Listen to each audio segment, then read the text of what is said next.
Emiliano Martinez একটা অবিশ্বাস্য save করলেন, তিনি যা করেন, এবং এখানেই হচ্ছে ঘটনাটা। দি গ্রেগরিও তাকে ফাউল করা হয়েছে এবং রেফারি পরে গোল বাতিল করেছেন ফাউলের দায়ে, যেটা নিয়ে ইউভেন্টাস ওই গোলের পর থেকেই কমপ্লেন জানিয়ে যাচ্ছিল এবং শেষে গিয়ে এমিলিয়ানো মার্তিনেজ দি গ্রেগরিওকে দেখে দিয়েছে আহ মরেই গেল একেবারে, মানে অ্যাকশন কি। ইনফ্যাক্ট ভিলা পার্কে যখন মর্গান রজার্স কনভার্ট করলেন গোলটা, তিনি তো গেছেন সেলিব্রেট করতে, কিন্তু বারবার পিছনে চেক করছেন যদি বাই এনি চান্স যদি ক্যান্সেল করে দেয়, মানে সেলিব্রেশনটা তখন অযথাই খাটনি হবে। তিনি বারবার চেক করছেন, এদিকে ডি গ্রেগরিও তিনি বসে এরকম করে কাতরাচ্ছেন। এর মাঝখানে এমিলিয়ানো মার্তিনেজের ওই মোমেন্টের কথা ধরো না, তিনি যে ইয়াসিন ট্রফি জিতেছেন টানা 2 সিজনে, সেটা নিয়ে আসলেন, নিয়ে এসে আবার ওই কাজটাই তিনি করলেন যে কাজটা তিনি করেন। এরকম গোল লাইন সেভ আমি তো মনে করছিলাম যে গোলটা হয়ে গেছে। ইনফ্যাক্ট রাউল আসেনসিও যেরকম হচ্ছে এরকম একটা সেভ করেছিলেন রিয়াল মাদ্রিদের ম্যাচে, এরকম একটা goal line save Emiliano Martinez করলেন। কিন্তু এর পরবর্তী বাকি যে ঘটনাগুলো ঘটেছে, নগদের সর্বোচ্চ বার 167 টাকা রিচার্জে পাবেন 1 লাখ টাকা পুরস্কার, আরো আছে প্রতি সপ্তাহে পুরস্কার ও ক্যাশব্যাক। সেটা আপনি একটা ইউভেন্টাসের ম্যাচ থেকে আপনি প্রত্যেকবার এই সিজনে দেখে এসেছেন। Thiago Motta goalless draw.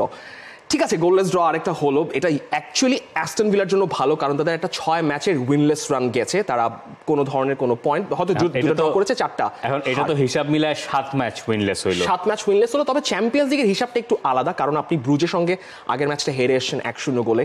Aston villa কিন্তু এখনো যথেষ্ট ভালো পজিশনে আছে, শীর্ষ 8-এ না হলেও অন্তত 16-র মধ্যে থেকে হচ্ছে পরবর্তী রাউন্ডে যাওয়ার জন্য। ওই ব্রুজের সঙ্গে হারটা অ্যাস্টন ভিলাকে প্রচন্ডভাবে ভুগিয়েছে। উনাই এমিরে তিনি তার কোচিং ক্যারিয়ারে সবশেষ যেবার টানা 7টা ম্যাচ জিততে পারেন নাই, সেটা ছিল আর্সেনালের কোচ হিসেবে, এবং 7 নম্বর ম্যাচে আর্সেনালের গোলকিপার হিসেবে ছিলেন এমিলিয়ানো মার্তিনেজ।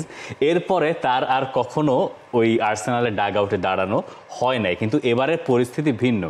এবার তিনি যে থিয়াগো মোত্তার সঙ্গে ডাগ আউটে দাঁড়ালেন, সেই থিয়াগো মোত্তা তার আবার এক্স প্লেয়ার, পিএসজিতে তাকে তিনি পেয়েছিলেন যখন তিনি কোচ ছিলেন। তো উনাই এমিরে ম্যাচের আগে বলেছিলেন যে একটা ড্র হলে আমি মোটামুটি অখুশি না। এটাকে আবার থিয়াগো মোত্তা বলেছেন যে উনাই এমিরে ব্লাফ মারছেন। কেন ব্লাফ মারছেন? কারণ থিয়াগো মোত্তা এখানে এসছেন 17 জন প্লেয়ার নিয়ে, সাবস্টিটিউট বেঞ্চ যদি আপনি ইউভেন্টাসে দেখেন 2 জন গোলকিপার, হ্যাঁ 3 জন মনে হয় আউটফিল্ড প্লেয়ার, 3 জন আছে আউটফিল্ড প্লেয়ার। তো এই রকম বহু ঘটনার রাতে শেষ পর্যন্ত কনসেনচাও তিনি হচ্ছেন ম্যান অফ দ্য ম্যাচ হয়েছেন, যার হেডারটাই সেভ করেছিলেন এমিলিয়ানো মার্তিনেজ। তবে পুরো ম্যাচে আমার দেখা সেরা দৃশ্য হচ্ছে মার্তিনেজের এই ব্যাপারটা, যেটা তিনি ইউভেন্টাস গোলকিপারকে দেখিয়েছেন। দেখা যাক শেষ পর্যন্ত অ্যাস্টন ভিলার কপালে কি জোটে এবারের চ্যাম্পিয়ন্স লিগে। For more updates, subscribe to our YouTube channel and click on the bell icon. Follow us on Facebook and Instagram. Download T-Sports app to enjoy exciting games and highlights. Visit tsports.com.